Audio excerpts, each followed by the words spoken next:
Another interesting tool is changing the control point weight for curve and the objects surface.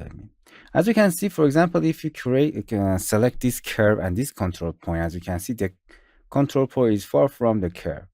If you have to select first the curve, then edit control point weight, and then select that control point that you want. If you select it and then press enter or right click, the set control point weight will be appear here. You can change the number between 1 and 10 with this slider. And as you can see, you can change the weight of that curve, that you can close it to the 10, to exactly the nearest, the possible nearest point to control point, or far from that. Another most important thing is, if you want to export your curves for the XF or export your objects to the other software, let all of the weight to 1. Don't change them if you want to export it. For example, here we have an object that I turn the control point on for it. You can select it.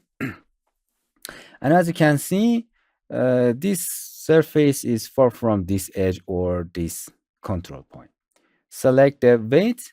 You can select the control point for weight, control point for curve and the surface, of course. Select it and then the right click. And as you can see, you can with click and drag to change weight of that. Oh, I think that does not work for that. Test another one. Yeah.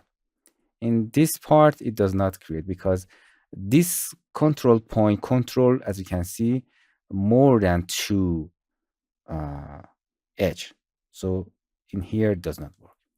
And hit OK. And as you can see, you can change the weight. These methods for changing the shape are not good, but it's here if you want.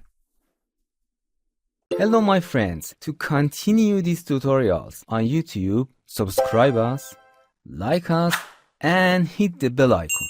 And now you will be alerted about all of the amazing videos that we release.